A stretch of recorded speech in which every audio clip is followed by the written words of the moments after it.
وَلَقَدْ صَرَّفْنَا فِي هَذَا الْقُرْآنِ لِلنَّاسِ مِنْ كُلِّ مَثَلٍ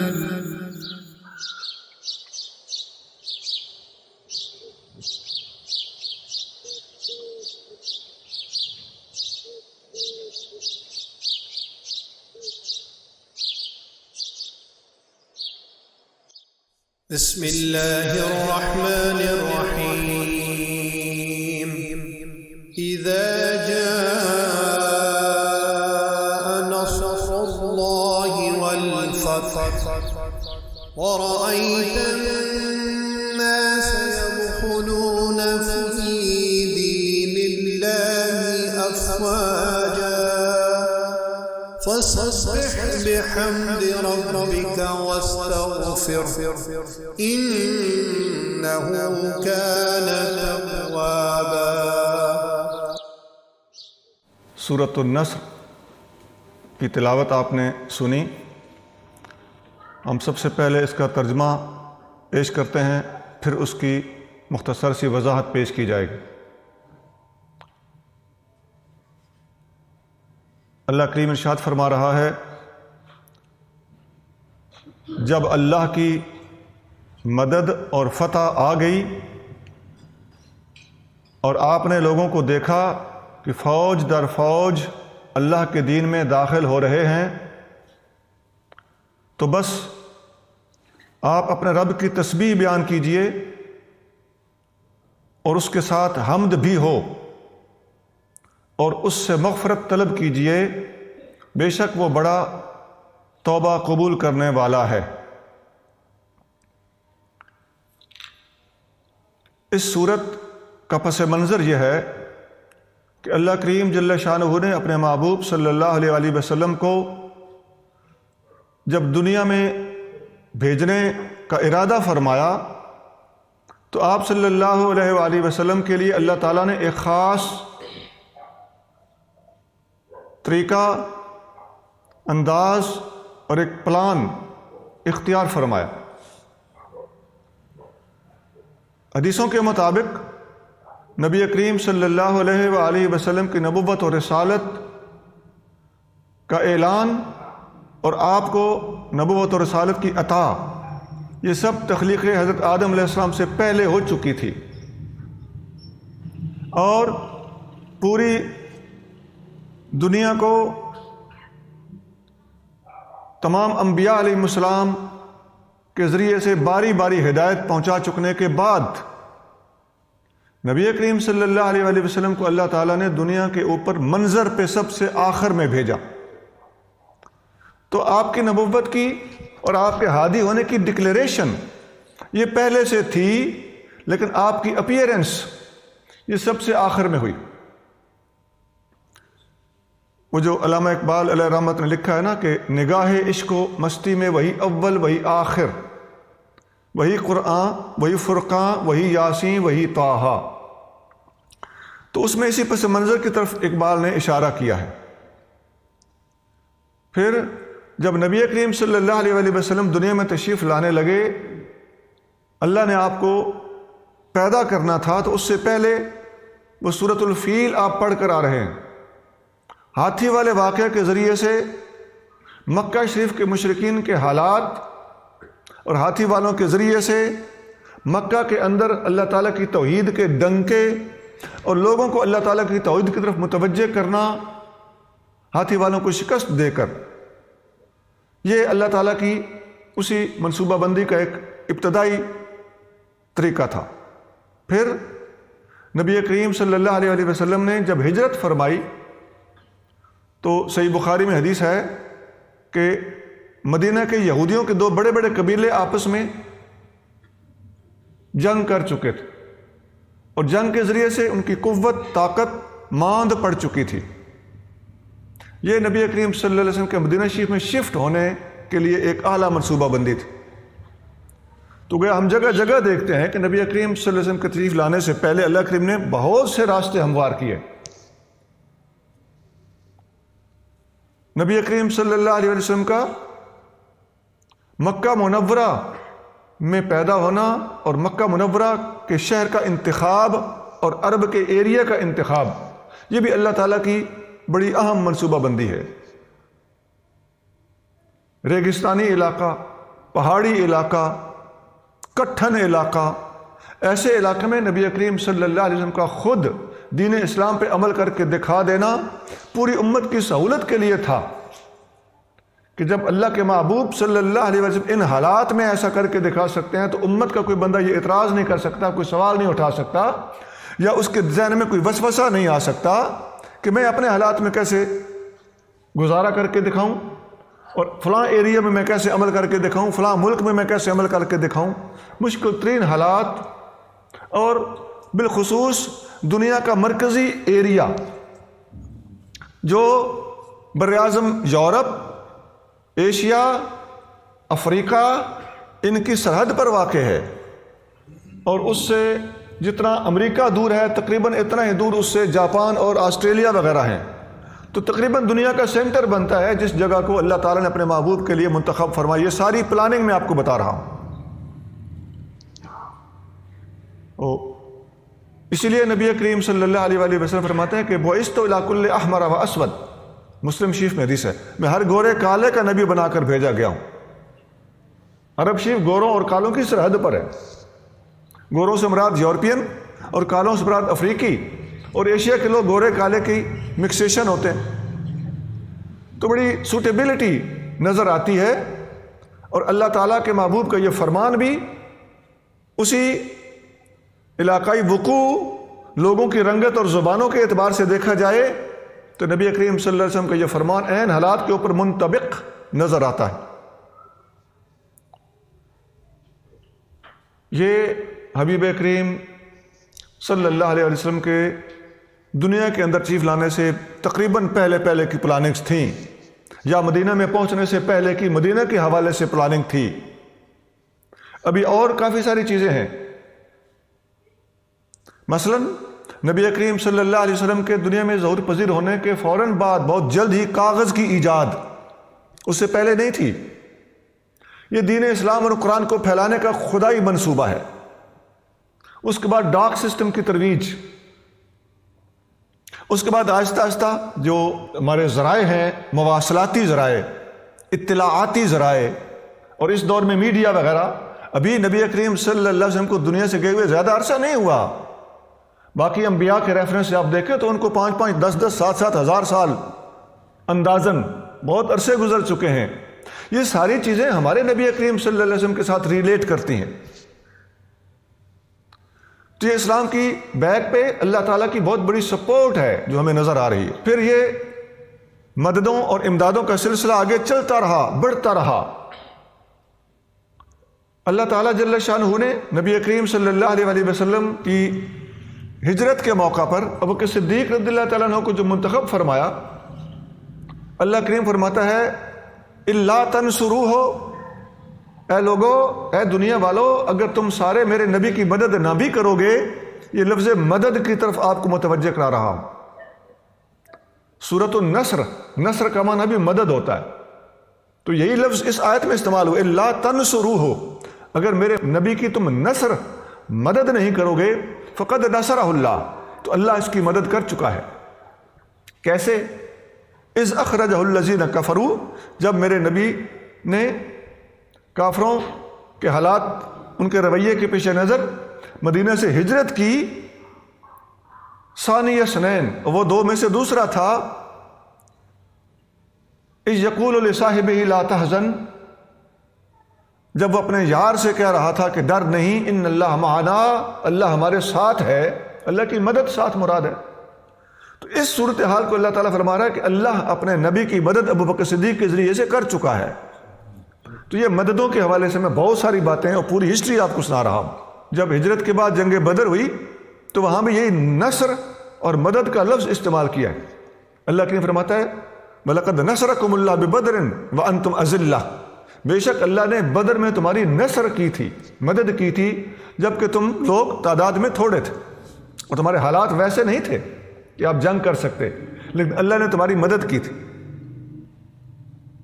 یہاں بھی وہی نصر کا لفظ ہے۔ تو ہجرت میں صدیق اکبر ساتھ ہے، اور مجموعی طور پر بھی صدیق اکبر کی طرف سے نبی کریم صلی اللہ علیہ وسلم کی بہت بڑی خدمت، اور اللہ نے ان کو اپنی نصر کے طور پر صدیق اکبر کو منتخب فرمایا تھا۔ حدیث میں آتا ہے کہ میری خدمت جان قربان کرنے کے لحاظ سے بھی ابو بکر نے سب سے زیادہ کی ہے، اور مال قربان کرنے کے اعتبار سے بھی ابو بکر صدیق نے سب سے زیادہ کی ہے۔ یہ حدیث بخاری میں مختلف لفظوں کے ساتھ موجود ہے، بلکہ دو الگ حدیثوں میں بھی یہی الفاظ ہیں، وَوَاسَانِ بِنَفْسِهِ وَمَالِهِ، جان اور مال کی خدمت، مدد۔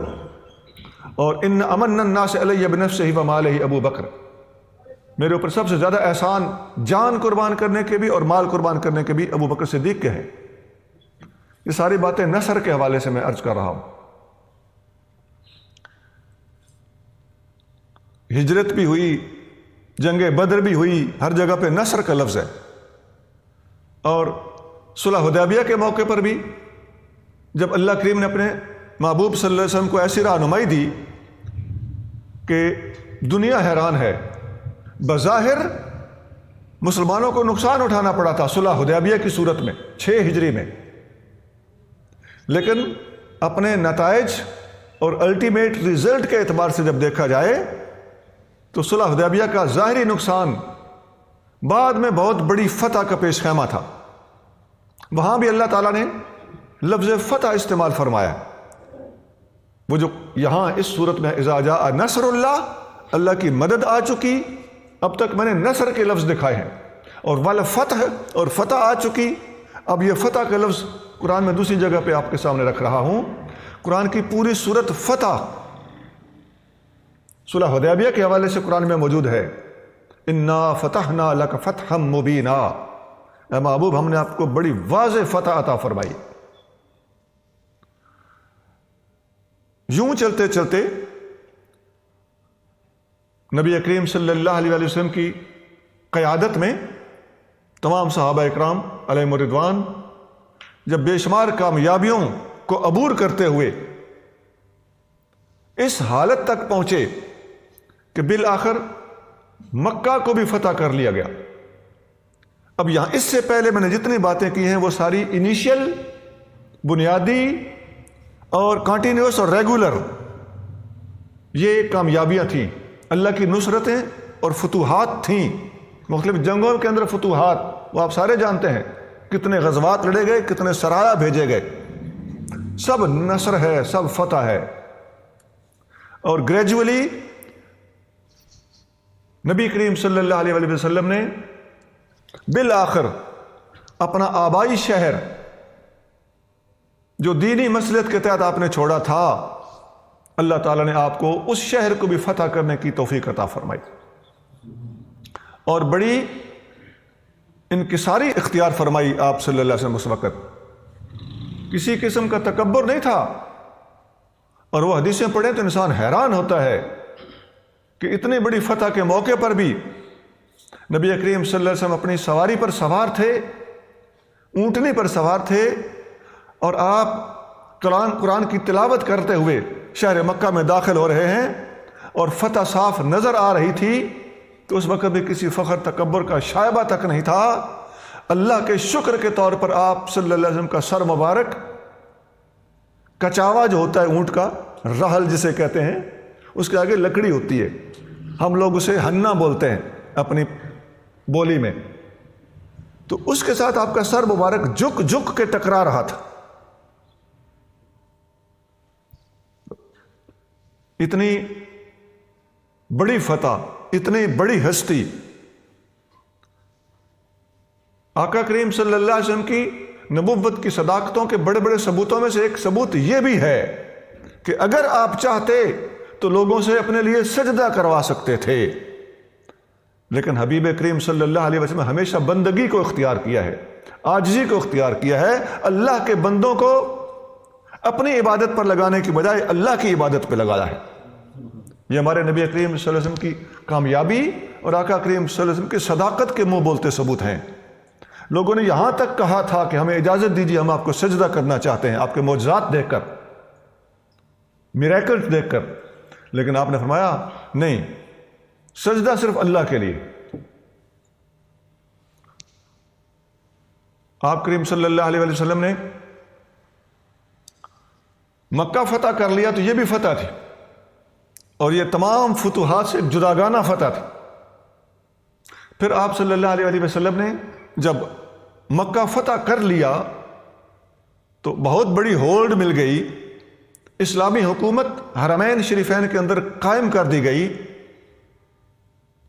نظام انصاف اور عدالت قائم ہو چکا، اور مدینہ منورہ پہلے ہی ایک مکمل اسٹیٹ کی حیثیت سے ابھر چکا تھا، اور اب تو مکہ شریف بھی شامل ہو چکا تھا، اسلامی سلطنت کا دائرہ بہت وسیع ہو چکا تھا۔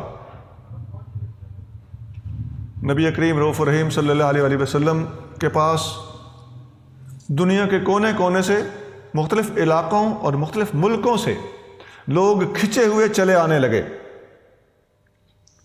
9 ہجری کا سال ایک جدا نام رکھتا ہے، سیرت کی کتابوں میں 9 ہجری کے سال کو ایک اسپیشل نام دے دیا گیا ہے، اسے کہا جاتا ہے عام الوفود، وفدوں کا سال۔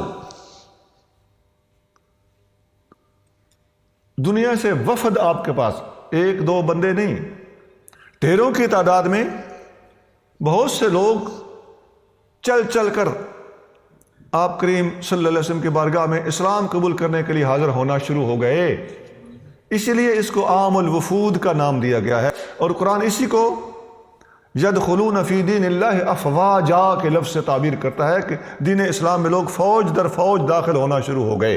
ایک کام کو خود ہی سٹارٹ دینا، خود ہی اس کو پروموٹ کرنا، اور خود ترقی دیتے دیتے اس نہج تک پہنچا دینا کہ اسلامی حکومت تک قائم کر دی جائے، اور اپنی آنکھوں سے اپنے سامنے اپنے باغ کو کھلا ہوا دیکھنا، اس دنیا میں صرف نبی کریم صلی اللہ علیہ وسلم کا واحد کارنامہ ہے۔ آپ صلی اللہ علیہ وسلم کے پاس یمن سے تقریباً 700 افراد کا ایک وفد پہنچا۔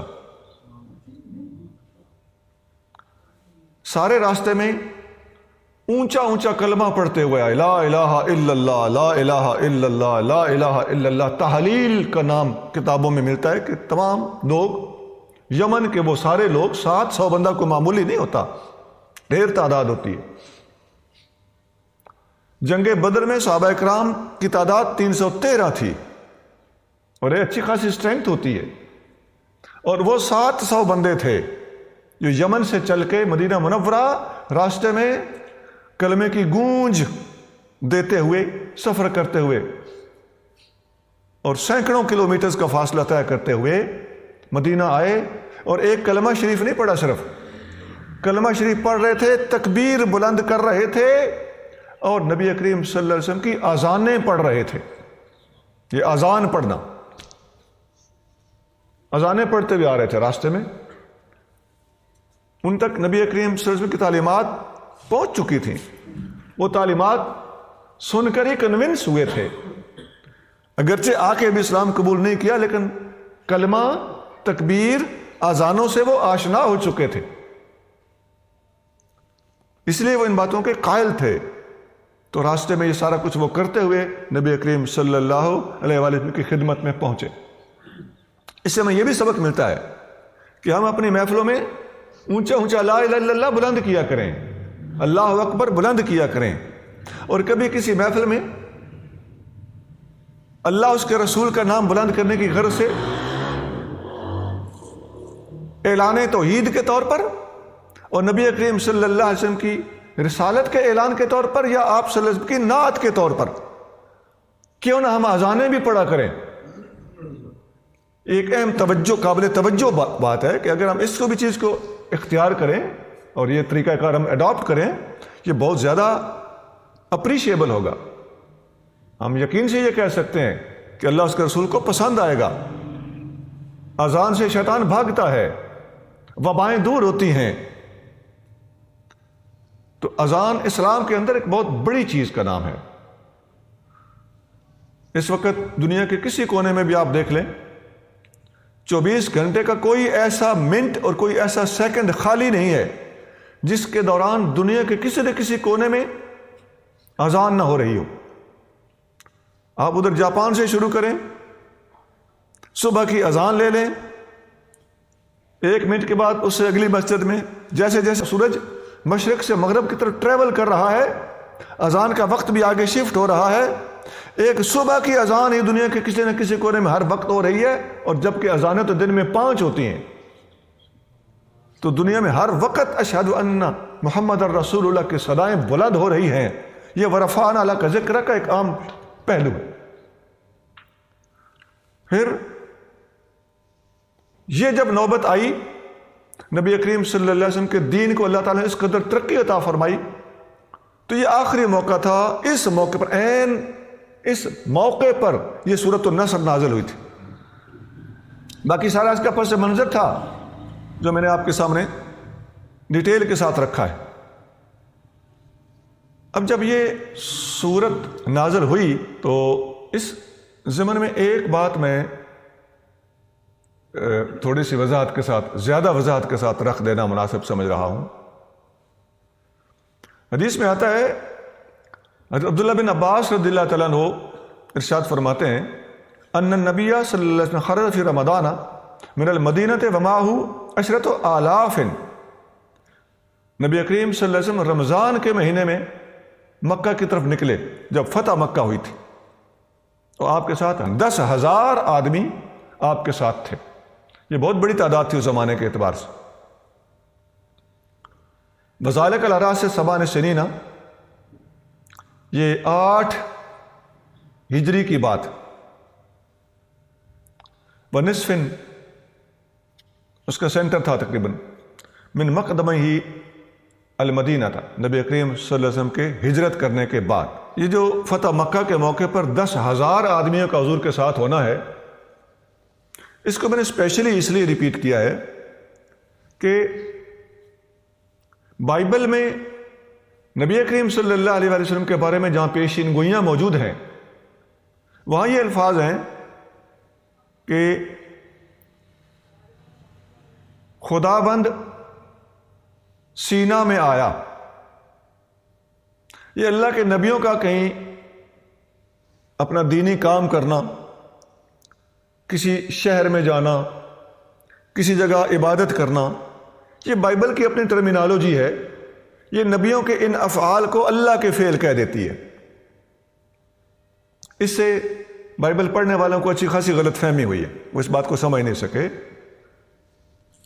خداوند سینا میں آیا، سینا سے مراد طور سینا ہے. یہ حضرت موسیٰ علیہ السلام کے نبی بن کے آنے کی بات ہو رہی ہے. آگے بائبل کے ٹرانسلیٹرز کا یہ کمال ہے کہ اس خداوند کہہ دیا، یا ان کی اپنی ٹرمینالوجی ہے.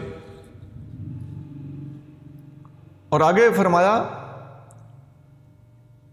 اور سعیر میں ظاہر ہوا. سعیر SAEER، ہم سین عین یہ رے لکھتے ہیں. یہ کوہ سعیر مراد ہے، حضرت عیسیٰ علیہ السلام کی چلہ گاہ مراد ہے. اور فاران میں جلوہ گر ہوا. فاران کیا ہے؟ یہ مکہ شریف کی وادی کا نام فاران ہے، جس میں مکہ شریف موجود ہے. کوہ فاران ہم اسے کہتے ہیں. انگلش میں سے پاران کہا جاتا ہے، PARAN. تو انگلش کے الفاظ یہ ہیں. اردو کے اگلے الفاظ ہیں، وہ 10,000 قدسیوں میں آیا. 10,000 قدسی، قدسی ولی کو کہتے ہیں، سینٹس. یہی 10,000 صحابہ کرام جن کو حضور ساتھ لے کر مکہ کے اوپر، مکہ کو فتح کرنے کے لیے چلے ہیں. تو 10,000 قدسیوں میں آیا، اور اس کے دائیں ہاتھ میں آتشی شریعت تھی. یہ بائبل کے الفاظ. God came from Sinai, appeared from Seir, and he shone forth out of Mount Paran in the midst of 10,000s of saints with the flaming light in his right hand. تو یہ جو مکہ کی فتح تھی، اس کے حوالے سے میں نے اس بات کو بیان کرنا مناسب سمجھا ہے. فقیر نے نبی کریم صلی اللہ علیہ وسلم کی ایک نعت انگلش میں لکھی ہے، see in sun and see in light, who is wrong and who is right, he is never son of Allah, even then you see his height, always Allah helps Muhammad, fight with him if you can fight. یہ لمبی نعت ہے، میرے خیال اس کے 11 شعر ہیں۔ میں آپ کو یہ جو بائبل کے الفاظ ہیں ان کو میں نے اسی نعت کے اندر ٹرانسلیٹ کرتے ہوئے ایڈ کیا ہے۔ midst of 10,000 of saints، true words ہیں بائبل کے، ہم نے نعت کے اندر ان الفاظ کو فٹ کر دیا ہے۔ اتفاق کہہ لیں، اللہ کی مدد کہہ لیں کہ اسی بہر پر، اسی وزن پر الفاظ ڈھل گئے۔ midst of 10,000 of saints in his right hand flaming light۔ لمبی نعت ہے، میں آخری شعر سنا دیتا ہوں تاکہ تبرک کے طور پر آپ کو بات پیش کی جا سکے۔ Only Allah can assess him، only Allah can assess him، O Qasmi you should be quiet۔ اللہ ہی جانے شان نبی کی، بس کر قاسمی چپ کر جا۔ یہ ساری تفصیل میں نے سورۃ النصر کے پس منظر کے طور پر آپ کے سامنے رکھی۔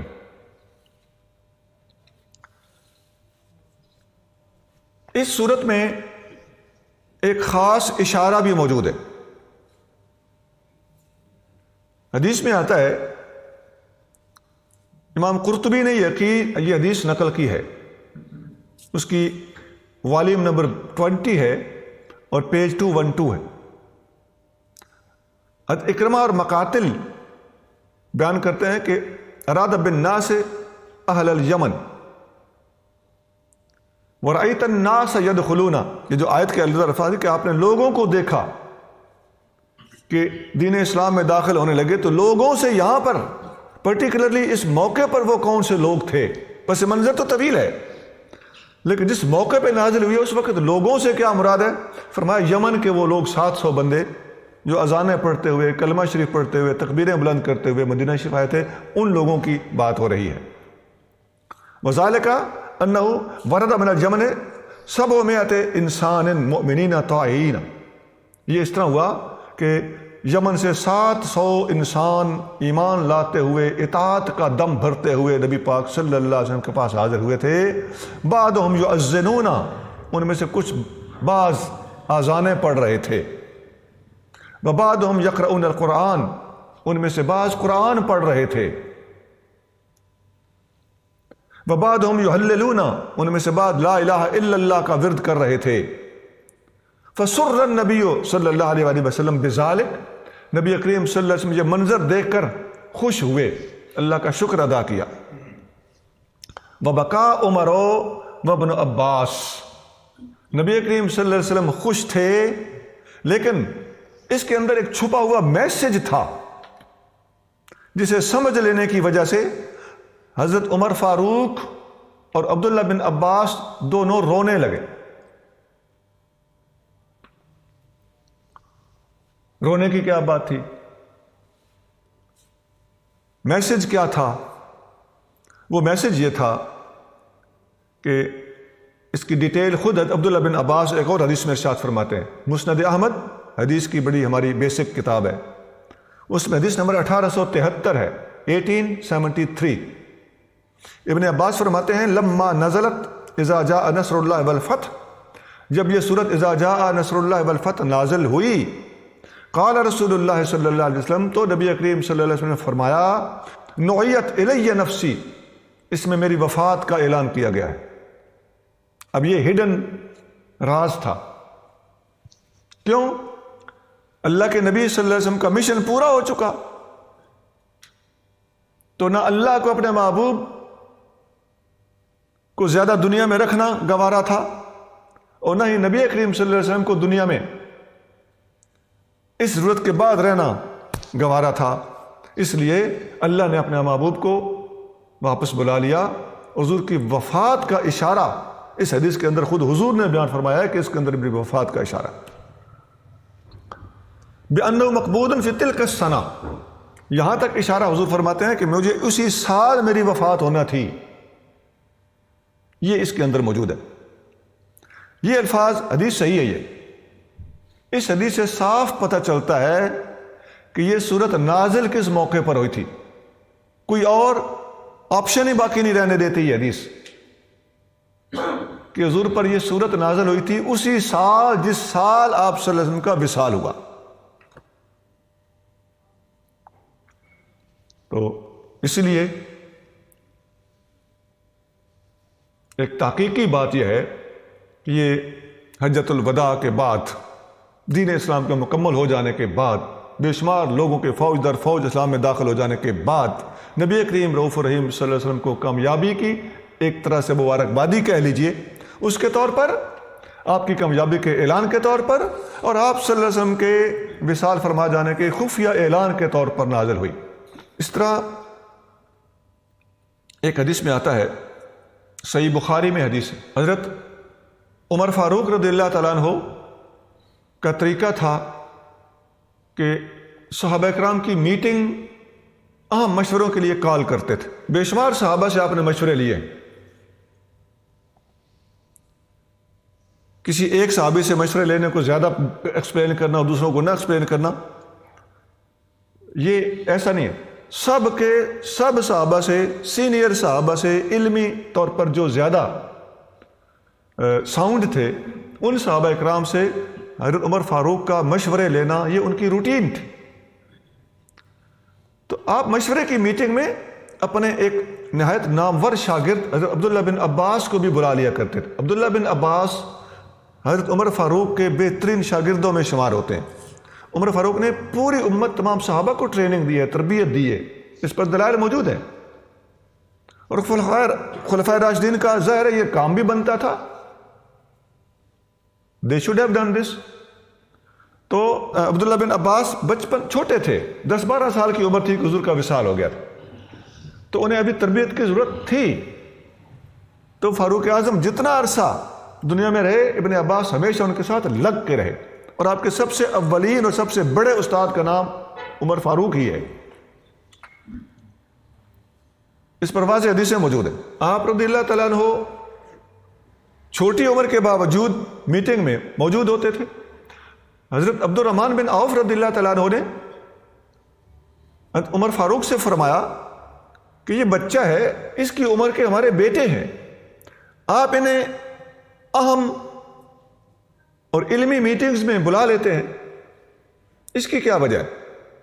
عمر فاروق نے فرمایا میں آپ کو بعد میں بتاؤں گا، کسی دن میں بتاؤں گا.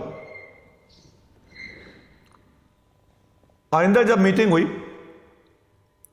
تو اب بات آئی گئی ہو چکی تھی، بھول بھلا چکی تھی. تو حضرت فاروق اعظم نے دوران محفل میٹنگ کے دوران ایک سوال اٹھایا کہ دوستو ذرا بتائیے کہ سورۃ اذا جاء نصر اللہ والفتح کے اندر ایک پوشیدہ میسج ہے، وہ کیا ہے؟ ایک چھپی ہوئی بات ہے. کسی کو اس کا جواب نہیں آیا. حضرت عمر فاروق رضی اللہ تعالیٰ عنہ نے فرمایا، نوجوان کو فرمایا جن کے بھی داڑھی مبارک بھی شاید نہیں آئی تھی، بالکل ینگ تھے، آپ بتائیے. انہوں نے فرمایا کہ اس میں نبی کریم صلی اللہ علیہ وسلم کی وفات کا میسج موجود ہے.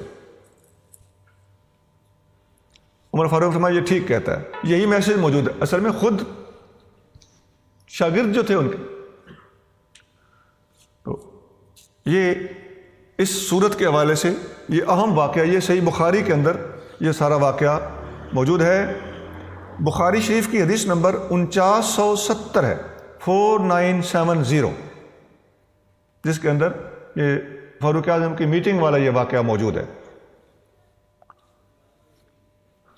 جب یہ صورت نازل ہوئی تو نبی کریم صلی اللہ علیہ وسلم نے اس میں جو اللہ کی طرف سے حکم آیا تھا اس پر عمل شروع کر دیا. یہ نبی کریم صلی اللہ علیہ وسلم کے حوالے سے ایک اہم بات ہے کہ جب بھی آپ کریم صلی اللہ علیہ وسلم کو اللہ تعالیٰ کی طرف سے کوئی حکم ملتا تھا فوراً اس کی تعمیل کرتے تھے.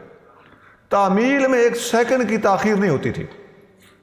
جیسے ہی اللہ کا آپ کو حکم ملا تھا فَاصْدَعْ بِمَا تُؤْمَرُ، جو حکم ملا ہے کھڑاک کے ساتھ بیان کرے. تو حدیثوں میں آتا ہے قُمْ فَأَنذِرْ کا جب حکم ملا اللہ تعالیٰ سے بندوں کو ڈرائیے، اللہ کا پیغام سنائیے، تو اسی وقت آپ نے فرمایا یا ایھا الناس قولوا لا الہ الا اللہ تفلحوا، اے لوگوں کہو لا الہ الا اللہ، تمہیں فلاح مل جائے گی، کامیابی میں. فلاح کا مطلب ہے دنیا آخرت کی کامیابی، وہ مل جائے گی. تو جب یہ آیت نازل ہوئی تو میں پچھلی روٹین بتا رہا ہوں کہ حضور کو جو حکم ملتا تھا آپ بلا تاخیر اس پر عمل کرتے تھے، حکم کی تعمیل فرماتے تھے. یہاں بھی آپ نے تعمیل فرمائی. اب جب مدد آ گئی، فتح اور نصرت آ گئی، تو یہ تو انفارمیشن ہے، اس میں کوئی آرڈر تو نہیں ہے. آگے آپ نے دیکھا کہ لوگ جوق در جوق، فوج در فوج اسلام میں داخل ہو رہے ہیں، اس میں بھی کوئی آرڈر نہیں ہے حضور کو. فسبح بحمد ربک، اپنے رب کی تسبیح اور حمد بولیں، یہاں آرڈر ہے، یہ حکم ہے.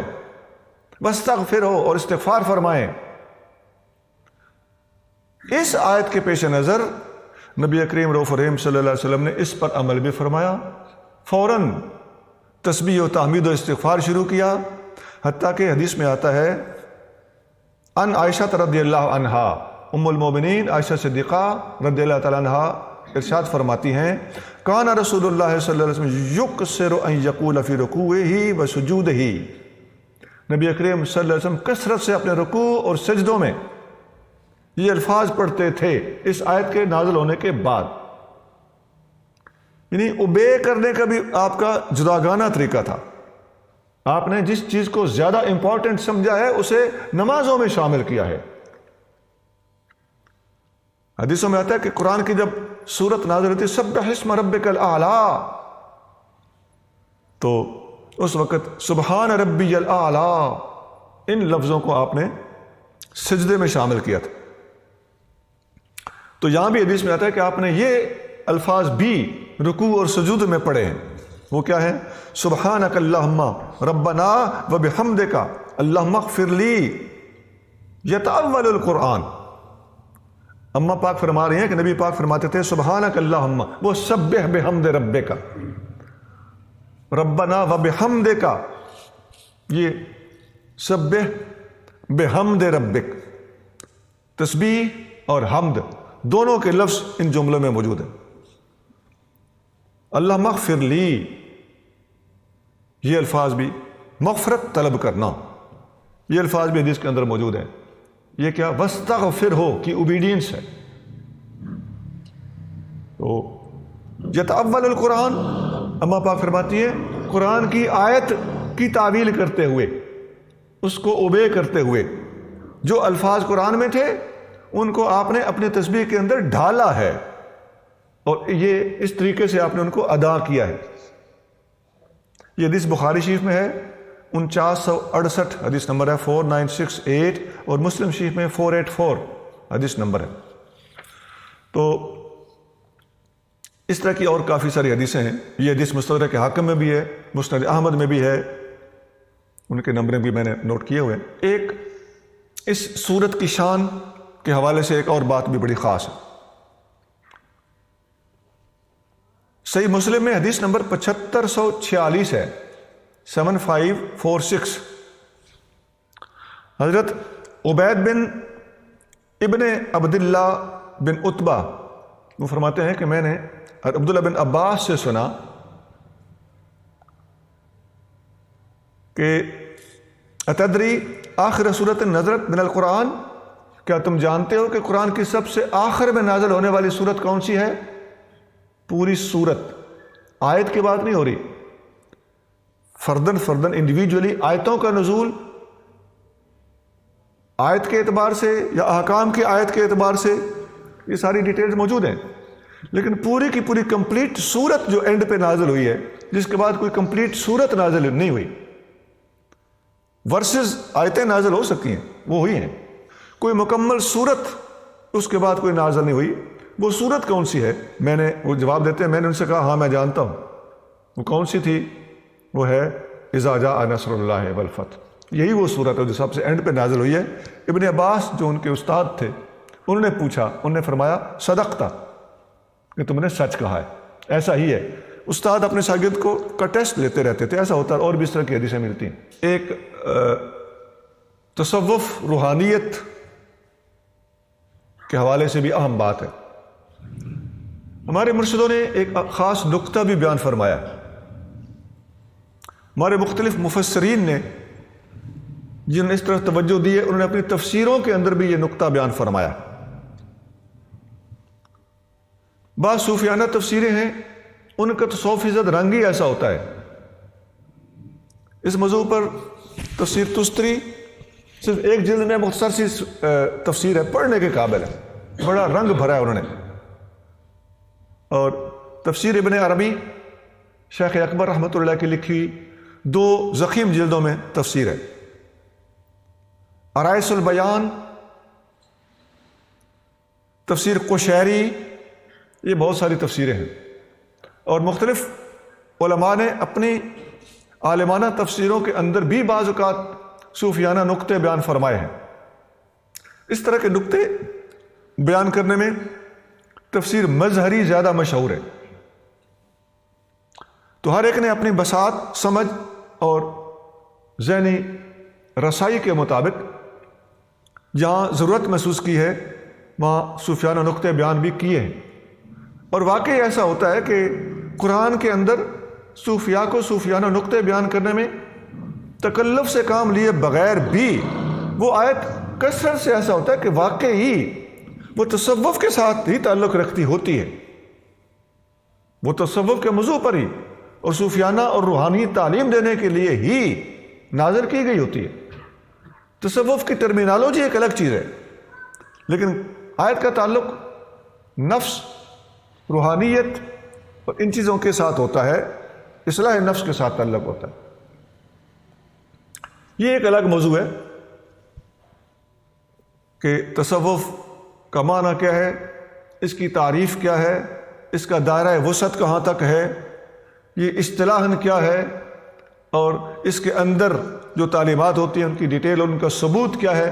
یہ ہمارے پاس اس موضوع پر مضبوط دلائل الحمدللہ موجود ہیں۔ یہاں جو بات کرنا چاہتا ہوں وہ صوفیاء نے اپنی کتابوں میں بیان فرمائی ہے۔ شاہ عبد العزیز صاحب محدث دہلوی رحمۃ اللہ علیہ نے بھی تفسیر عزیزی میں بیان فرمائی ہے۔ ہمارے 5ویں مرشد کریم، یہ جو مشائخ کی اولیاء کی چین نبی پاک تک پہنچتی ہے، اس میں ہمارے مرشد جو اوپر چل کے ان کا سینئرز کے اندر نمبر آتا ہے، 13ویں صدی کے مجدد گزرے حضور سید محمد راشد روضہ دھنی بادشاہ رحمۃ اللہ علیہ، بہت بڑی عظیم ہستی تھے۔ یہ اول پیر پگارا صاحب کے والد گرامی ہیں، سندھ میں ان کا بہت بڑا مزار ہے۔ وہ فرماتے ہیں، ان کی کتاب ہے مخزن فیضان، یہ اردو ترجمہ اس کا مخزن فیضان کے نام سے ہے، بیسیکلی اس کا نام ہے ملفوظات روضہ دھنی رحمۃ اللہ علیہ۔ تو اس میں آپ کا ارشاد موجود ہے، حوالے میں نے بہت سارے دے دیے، لیکن ایک جگہ سے عبارت پڑھنے لگا ہوں، اس لیے میں نے ایک کتاب کا حوالہ پراپرلی دیا ہے کہ یہ میں چونکہ ورڈ ٹو ورڈ آپ کو پڑھ کے سنانی، ورنہ بہت کتابوں میں یہ بات موجود ہے۔ آپ فرماتے ہیں مرشد کو چاہیے کہ جس شغل میں مرید کو مشغول کرے، جو وظیفہ اپنے مرید کو دیتا ہے، جو مراقبہ اپنے مرید کو دیتا ہے، اس مراقبے کو خود بھی کم از کم ویکلی، ہفتے میں ایک دفعہ، ونس اے ویک ضرور اختیار کرے۔ مرشد کے وظائف پڑھنے سے مرید کو قوت ملتی ہے۔ مرید اپنے طور پہ وظیفہ پڑھے گا، اس کو اپنی محنت کے مطابق فیض ملے گا، لیکن اگر مرشد بھی وہی وظیفہ پیچھے سے پڑھے تو اس کو مزید مرید کو سپورٹ ملتی ہے، اور وہ جو فیضان کی انڈکشن ہے اس میں ترقی ہوتی ہے، اور فیض قوی طریقے سے مرید تک پہنچتا ہے۔ تو میں آپ کے الفاظ سنا دیتا ہوں۔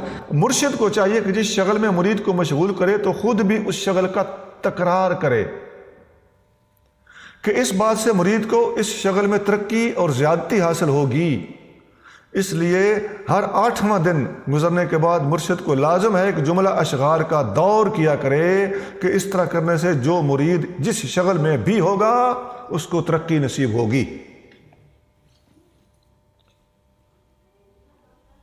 ایک اور بات ہے، نبی کریم رؤوف الرحیم صلی اللہ علیہ وسلم نے جو اللہ کی تسبیح حمد کی ہے اس کے مختلف الفاظ کتابوں میں ملتے ہیں۔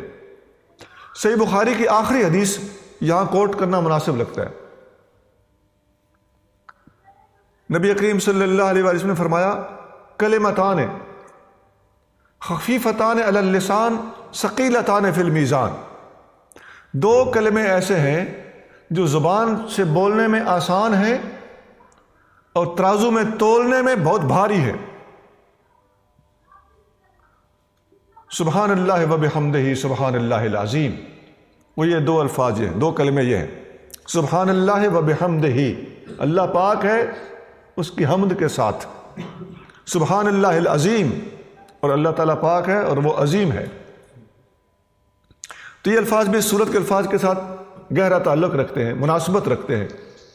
اس طرح کی اور بہت حدیثیں ہیں، یہ حدیث بخاری میں اور مقامات پر بھی ہے، لیکن یہ آخری حدیث ہے، چونکہ اس کو یاد رکھنا، یہ ریفرنس یاد رکھنا کمپیریٹیولی آسان ہے۔ ایک اور بات بھی ہے، نبی کریم صلی اللہ علیہ وسلم جو استغفار فرمائی ہے، اللہ نے جو استغفار کا حکم دیا ہے، تو اس کی بہت ساری وجوہات علماء نے بیان کی ہیں، اور خود حدیثوں سے وہ وجوہات ثابت ہوتی ہیں۔ کوئی بھی اللہ کا نبی کبھی گناہ نہیں کرتا، معصوم ہوتے ہیں۔ پھر ان کے استغفار کرنے کی وجہ کیا ہے؟ ان کا استغفار یا اپنے درجات کی بلندی کے لیے ہوتا ہے یا اپنی امت کی خطاؤں کی خاطر ہوتا ہے، کیونکہ ان کو اپنی امت کو وہ لیڈ کر رہے ہوتے ہیں، تو امت کے گناہوں کو سامنے رکھتے ہوئے، ان کی ذمہ داری لیتے ہوئے اللہ تعالیٰ کی بارگاہ میں استغفار فرماتے ہیں۔ تو یہ امتوں کے لیے بہت بڑا مبارکباد میسج ہے کہ ہماری طرف سے استغفار کرنے والے اللہ کے محبوب صلی اللہ علیہ وسلم موجود ہیں۔ بہت سے غیر مسلمان ہوتے ہوئے جھجکتے ہیں کہ جی ہم تو بڑے گناہ گار ہیں، ہم نے پہلے یہ کیا وہ کیا۔ ایسی کوئی گھبرانے کی بات نہیں ہے۔ ہم نبی پاک علیہ الصلوۃ والسلام کی حدیث موجود ہے کہ جب بھی کوئی بندہ غیر مسلم تھا اور وہ مسلمان ہوا، اس کے پہلے گناہ سارے معاف ہو گئے، اور جو بندہ مسلمان ہے اس سے خطائیں ہوئی ہیں، اس نے استغفار پڑھا تو یہ ہو ہی نہیں سکتا۔ قرآن کی آیت ہے، اللہ فرماتا ہے یہ ہو ہی نہیں سکتا کہ تم توبہ کرو میں معاف نہ کروں اور میں تمہیں عذاب دوں۔ اللہ تعالیٰ بہت کریم ہے، گھبرائے نہیں۔ ہاں، جان بوجھ کے خطا نہیں کرنی چاہیے، ویسے ہو گئی تو توبہ کرو۔ جان بوجھ کے خطا کرنے والے کے بارے میں حدیث میں آتا ہے کہ وہ ایسے جیسے اللہ سے مذاق کر رہا ہو، لیکن اگر خطا ہو جائے تو استغفار کا راستہ کھلا ہے، اللہ تعالیٰ بندے کی توبہ قبول کرتا ہے۔ حدیث میں آتا ہے کہ ان اللہ یقبل توبۃ العبد ما لم یغرغر، جب تک بندے کی آخری سانسیں غرغر پہ نہیں آتی اس سے پہلے اللہ بندوں کی توبہ قبول کرتا ہی رہتا ہے۔ اور نبی کریم صلی اللہ علیہ وسلم فرماتے ہیں انی لاستغفر اللہ فی کل یوم 100 مرۃ، فرماتے ہیں میں ہر روز 100 مرتبہ استغفار کرتا ہوں۔ تو ایک تسبیح روزانہ استغفار کی صبح کے ٹائم کرنا یہ سنت طریقہ ہے، اس کی بڑی برکات ہے۔ ہر انسان سے خطائیں ہوتی رہتی ہیں، توبہ کا دروازہ کھلا ہے۔ نبی کریم صلی اللہ علیہ وسلم کی یہ بہت بڑی تعلیم ہے استغفار کرنا۔ حدیث میں آتا ہے من لازم الاستغفار، جس نے استغفار کو مضبوط پکڑا، جعل اللہ لہ من کل ضیق مخرجا، اللہ تعالیٰ اسے ہر تنگی میں سے نکال دے گا۔ ومن کل ہم فرجا، اللہ تعالیٰ ہر غم میں سے اس کو آزادی دے گا۔ وَرَزَقَهُ مِنْ حَيْثُ لَا يَحْتَسِبُ، اللہ تعالیٰ اس کو رزق وہاں سے دے گا جہاں سے وہ سوچ بھی نہیں سکتا۔ استغفار بڑی چیز ہے، اسے نوٹ کیجئے، اسے اپنے عمل میں لائیے۔ اس کو پڑھنے کا طریقہ کم از کم بہت ایزی طریقہ ہے، آپ ایٹ لیسٹ یہ تو یاد کر سکتے ہیں استغفر اللہ، استغفر اللہ، استغفر اللہ، میں اللہ سے بخشش مانگتا ہوں یا مانگتی ہوں۔ عربی میں مذکر مؤنث کے لیے ایک ہی لفظ ہوتا ہے، سیلف کے لیے جب بولا جاتا ہے متکلم کے طور پر، استغفر اللہ استغفر اللہ استغفر اللہ. اور یہ حدیث سے بھی ثابت ہے، نبی کریم صلی اللہ علیہ وسلم فرضوں کا سلام پھیر کر، مسلم شریف حدیث ہے، آپ استغفر اللہ استغفر اللہ استغفر اللہ 3 بار فرماتے تھے. زیادہ لینگتھی پڑھنا چاہتے ہیں تو وہ پڑھ لیں استغفر اللہ ربی من کل ذنب و اتوب الیہ. اور حدیثوں کے اندر اس سورت کی تفسیر کے اندر بھی حدیثیں موجود ہیں، وہاں بھی مختلف الفاظ ہیں، اور کئی طرح کے الفاظ حدیثوں کے اندر آئے ہوئے. اللہم اغفر لی وتب علی انک انت التواب الغفور، یہ الفاظ بھی ہیں. تو استغفار پڑھنا یہ بندگی کا تقاضا ہے، اور ہم نے اپنے مشائخ سے جو سبق سیکھا ہے وہ بڑا گہرا نکتہ ہے. انسان کی تخلیق کے مقاصد میں استغفار بھی شامل ہے. تو اس لیے استغفار کو ذرا زیادہ اہمیت دینی چاہیے. صبح کے وقت ایک تسبیح استغفار، اور عصر کے بعد ایک تسبیح درود پاک، اور ہر نماز کے بعد 11 دفعہ لا الہ الا اللہ لا الہ الا اللہ لا الہ الا اللہ، آخر میں محمد الرسول اللہ صلی اللہ علیہ وسلم پڑھ دینا. یہ مختصر سی روٹین ہے.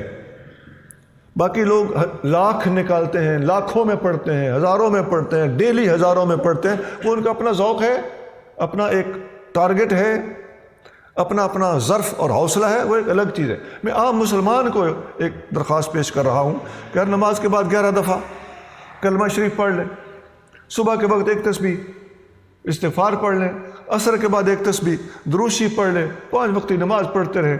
بس آپ کا یہ روٹین اچھی ہے. ایک عام مسلمان کے لیے یہ کافی ہے. میں نے جتنی باتیں بتائی ہیں ان میں سے ایک بات میں نے جان بوجھ کے چھوڑ دی ہے. وہ انشاءاللہ چونکہ بات لمبی ہے، وہ ایک پورا لیکچر مانگتی ہے.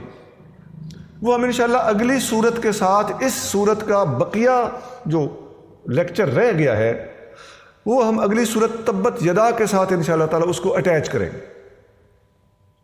اس کی وجہ ایک یہ بھی ہے کہ صورت تبت یدا کے اندر اتنی ڈیٹیل ہے نہیں، وہ ہمارا لیکچر بھی کمپلیٹ ہو جائے گا، اور اس صورت کا یہ جو اہم حصہ رہ گیا ہے اس کی تشریح تفسیر اور کمنٹری کا، وہ انشاءاللہ وہاں پر پورا کر دیا جائے گا. اب اس صورت کا تفسیری خلاصہ اینڈ پہ ملاحظہ کیجیے. اللہ کریم فرماتا ہے اے محبوب، جب اللہ کی طرف سے آپ کی انتہائی مدد کر دی گئی اور جس مقدس آبائی شہر سے آپ نے ہجرت کی تھی وہی شہر تک آپ فتح کر چکے، اور اس کے بعد بہت سی دوسری فتوحات سے آپ کو نواز دیا گیا. آپ نے دیکھا کہ لوگ فوج در فوج اور قبیلوں کے قبیلے اسلام میں داخل ہو رہے ہیں، تو بس اب آپ اپنا مشن مکمل کر چکے، آپ واپس اپنے رب سے ملنے والے ہیں. اب آپ اپنی کامیابیوں پر شکرانے کے طور پر صرف اپنے رب کی تسبیح اور حمد میں مشغول ہو جائیے، اور اسی سے اپنے لیے اور اپنی امت کے لیے استغفار کیجیے. اپنے لیے کیوں؟ درجات کی بلندی کے لیے. اس میں کوئی شک نہیں کہ وہ ہر کسی کی توبہ بہت زیادہ قبول کرنے والا ہے. پھر آپ کی استغفار آپ کی امت کی مغفرت اور آپ کے درجات کی کس قدر بلندی کا سبب بنے گی. سبحان ربک رب العزت عما یصفون وسلام علی المرسلین والحمد للہ رب العالمین.